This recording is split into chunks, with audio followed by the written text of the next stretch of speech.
Sud Radio, l'invité politique,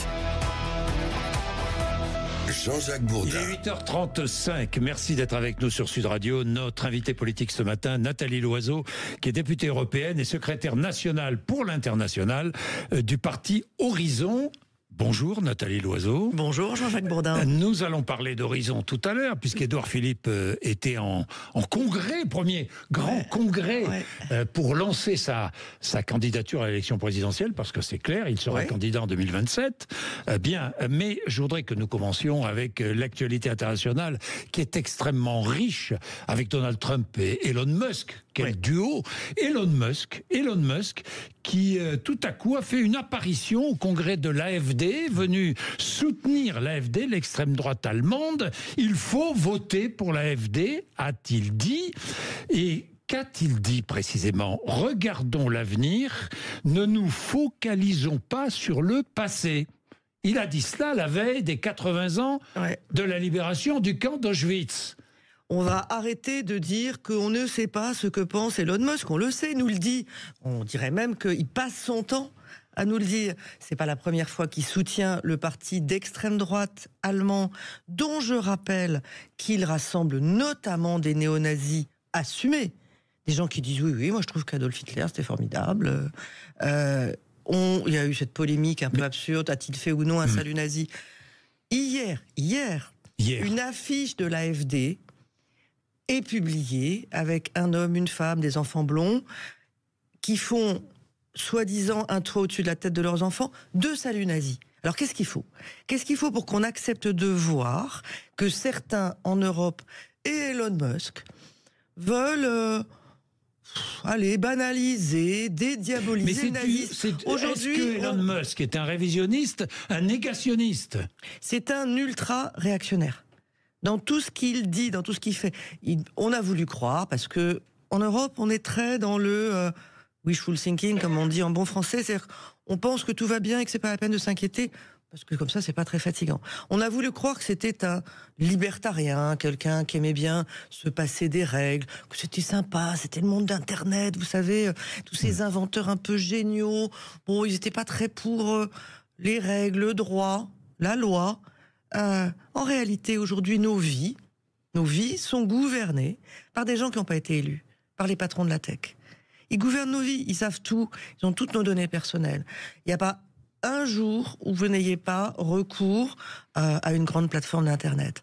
Et aujourd'hui, ils se cachent plus, ils veulent gouverner, ils veulent nous dire quoi lire, quoi entendre, quoi penser, et eux, ils n'ont jamais été élus par qui que ce soit, et ils ne rendent de compte à personne.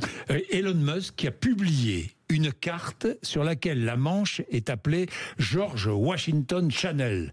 Le détroit, en quelque sorte, George Washington, quoi. C'est-à-dire que on s'achète, quoi. On prend.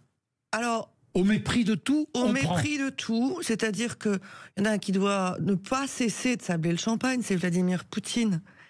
Ça fait bientôt 3 ans, hélas 3 ans, que nous disons Vladimir Poutine viole le droit international en envahissant un pays indépendant, souverain, l'Ukraine. Et tout à coup, à Washington, vous avez Donald Trump qui non seulement dit bien finalement le Groenland, ça me plairait bien. C'est une proie. Je le prendrais bien, mais qui appelle la première ministre danoise pour lui confirmer que elle était incapable de s'occuper du Groenland et que donc les États-Unis devraient mettre la main dessus. On a la même chose sur le canal de Panama. Et vous avez encore en Europe des indolents. Des somnambules qui vous disent non mais c'est des propos de campagne, c'est de la provocation, il va pas vraiment le faire. Mais qu'est-ce qu'ils en savent? Mais qui sont ces indolents? Écoutez, on va commencer, parce que je suis très en colère, par la présidente de la Commission européenne, Madame von der Leyen. Elle a été malade, je lui ai souhaité prompt rétablissement. Mais depuis qu'elle est rétablie, je ne l'entends pas vraiment dire ce qu'on attend d'elle, c'est-à-dire dire, écoutez, le Groenland est un territoire qui appartient au Danemark, donc pas touche, tout simplement. Dire quand Elon Musk considère que finalement la loi européenne, le droit européen en matière de grandes plateformes, ce serait mieux de s'asseoir dessus, de lui dire désolé, chez nous ce sont nos règles qui l'emportent, et nous on peut se passer de X, Mais X peut pas se passer de l'Europe. Oui, mais Nathalie Loiseau, très bien, mais que faire, oui, très bien, c'est pas très compliqué. Faire l'Europe à propos du Groenland? Il faut pas engager une guerre commerciale avec les États-Unis, parce que Donald Trump est clair. Il a dit au Danemark, si je ne récupère pas le Groenland pour protéger le monde occidental de la Chine et de la Russie, ce sont ses arguments. Si je ne récupère pas le Groenland, j'imposerai des sanctions commerciales au Danemark. Alors on fait quoi? Et vous pensez qu'il faut dire oui? S'il envahit militairement le Groenland, on fait quoi? Vous pensez qu'il faut dire oui, il n'y a pas de problème. Il est membre d'une alliance qui s'appelle l'OTAN, dans laquelle il doit être solidaire des autres membres. Et le Danemark n'est pas le dernier des membres de l'OTAN. Nous sommes membres de l'Union européenne.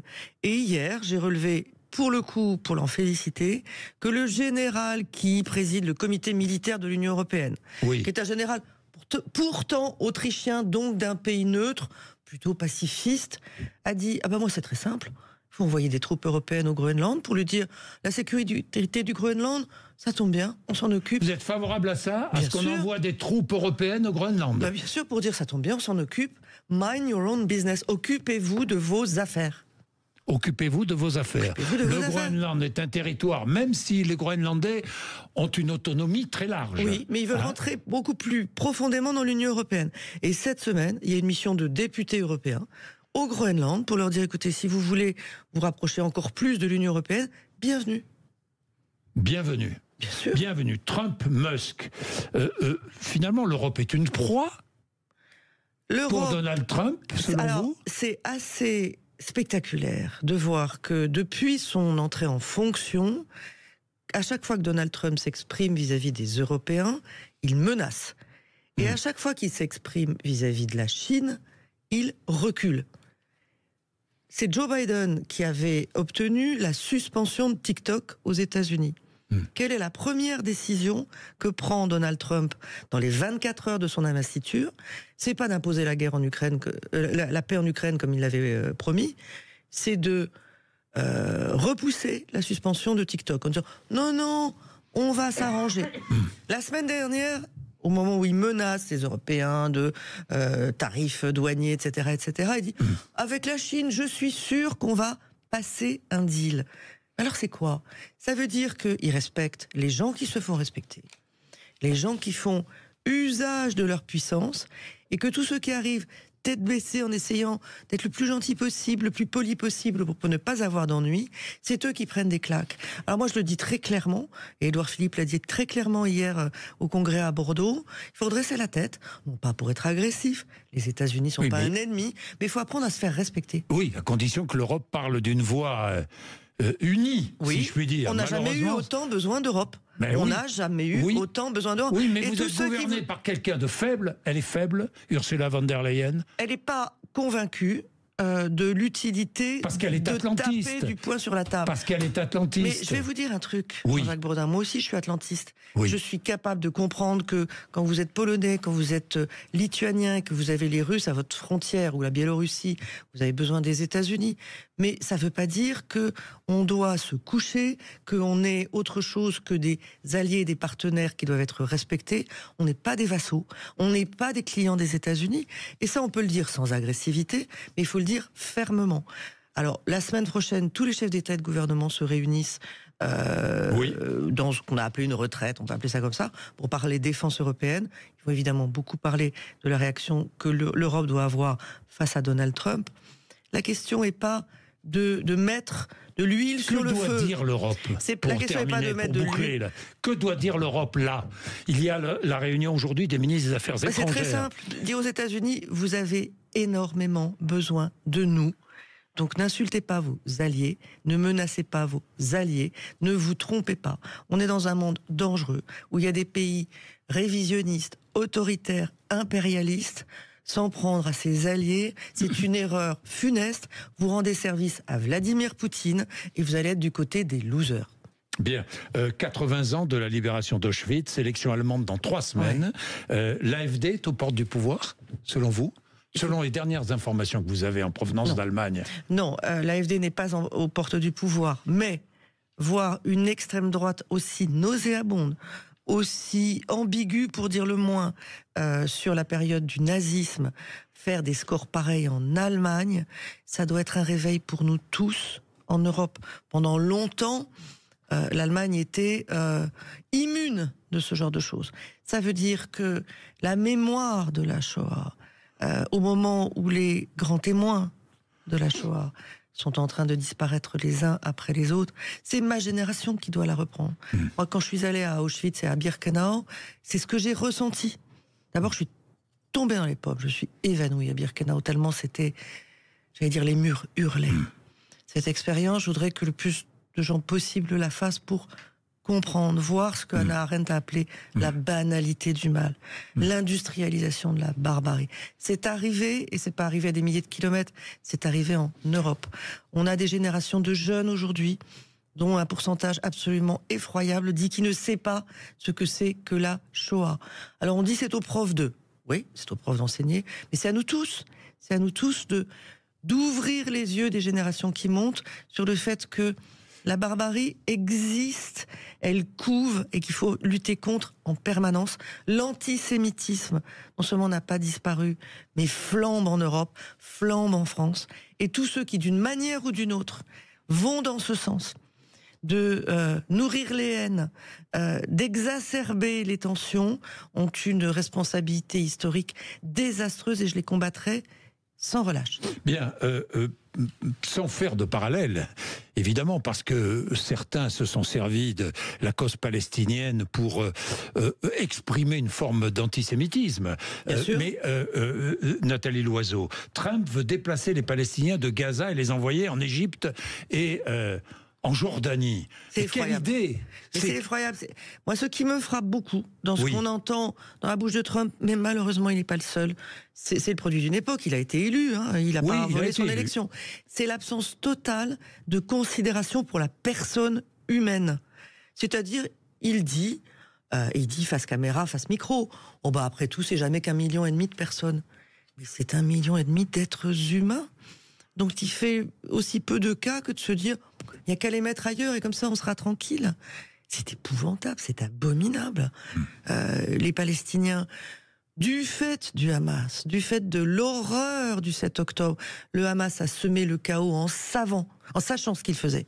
C'est-à-dire que non seulement il a pris en otage, il a tué, il a torturé, il a violé, mais il savait qu'il y aurait une réponse israélienne totalement disproportionnée, extraordinairement brutale.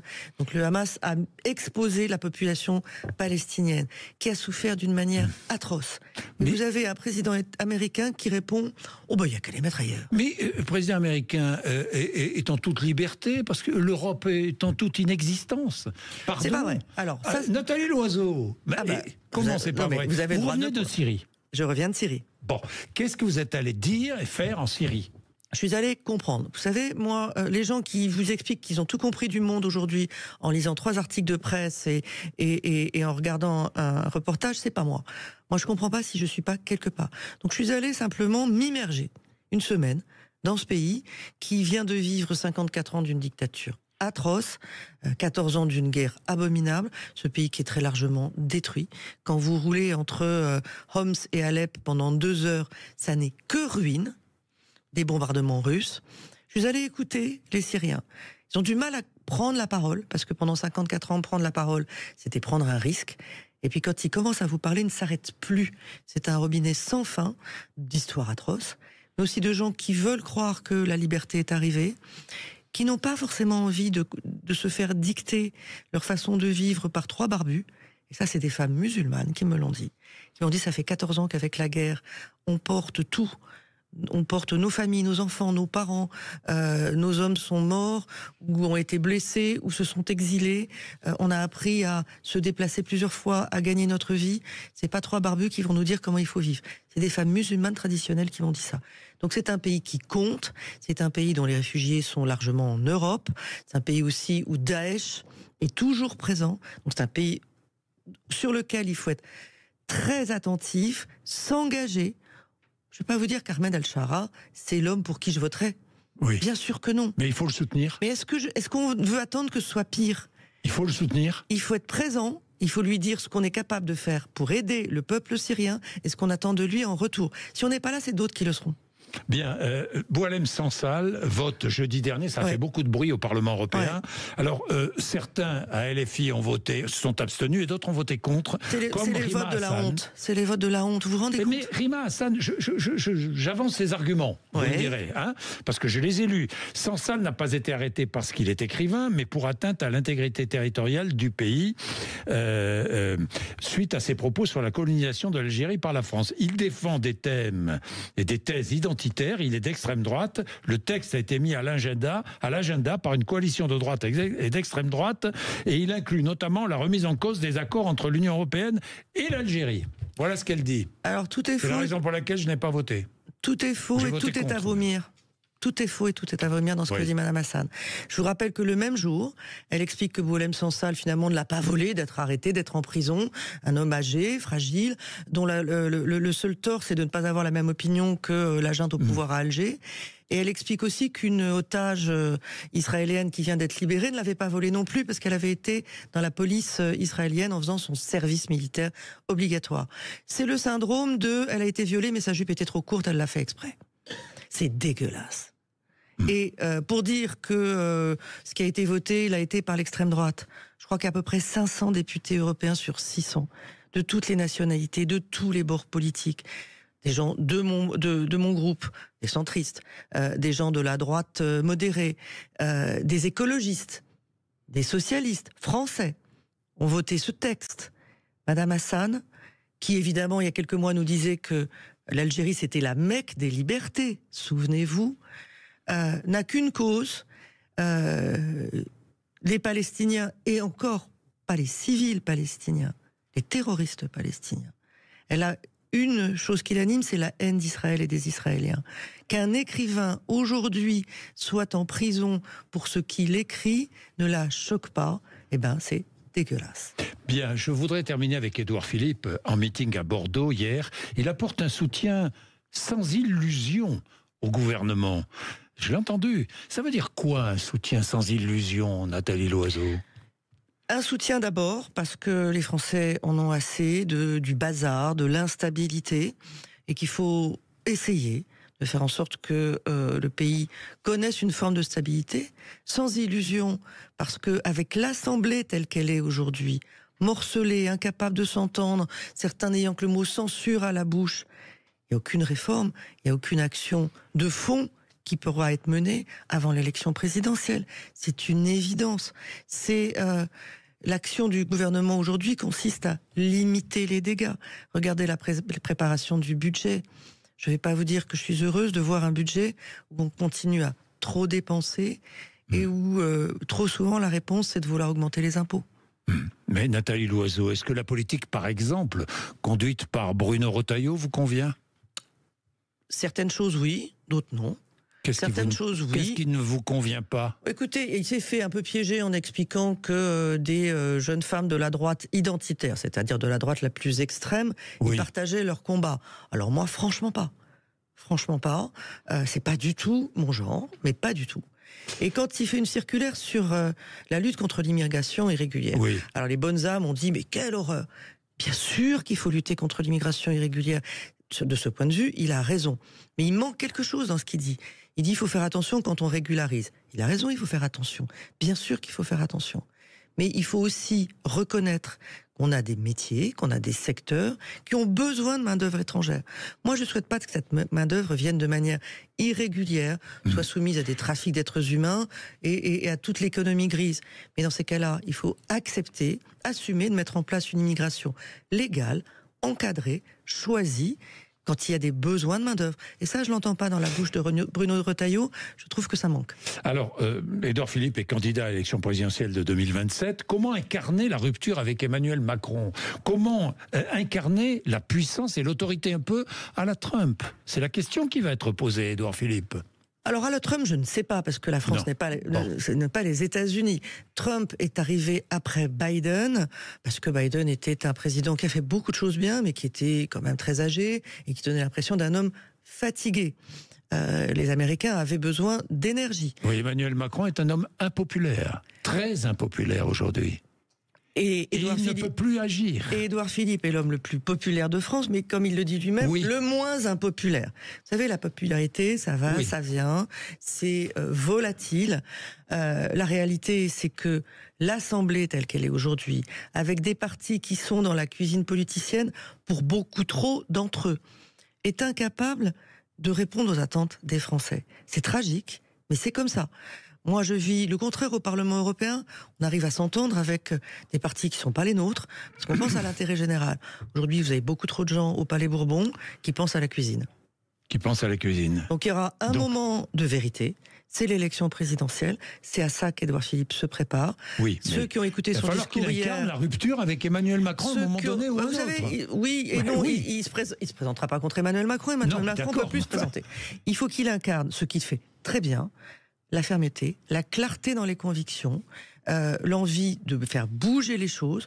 Tout ce qu'il dit aujourd'hui, il le disait déjà hier, il ne change pas avec le sens du vent, il est crédible, il est sincère, il a parlé d'autorité, il a parlé des basculements du monde, il a parlé d'Europe, il tient un discours de fermeté, un discours de puissance et un discours de respect des Français. Je crois que c'est ça qu'ils attendent. Et que dites-vous à Marion Maréchal, qui est plutôt favorable à un accord discuté avec Édouard Philippe? Écoutez, Marion Maréchal, elle est toute seule dans son groupe politique au Parlement européen, donc je comprends qu'elle fait tout pour exister en disant beaucoup de choses. Hier, elle se précipitait au Kremlin, maintenant elle se précipite à Washington pour essayer d'entreapercevoir Donald Trump. Marion Maréchal essaie d'exister, je peux le comprendre, de là à dire que... Union des droites mais union de qui avec qui? Qui est Marion Maréchal? Où sont ses troupes et qu'est-ce qu'elle prône? Personne ne le sait. Pour le moment, c'est une patriote avec la patrie des autres. Merci Nathalie Loiseau d'être venue nous voir ce matin sur l'antenne de Sud Radio. Il est 8h57.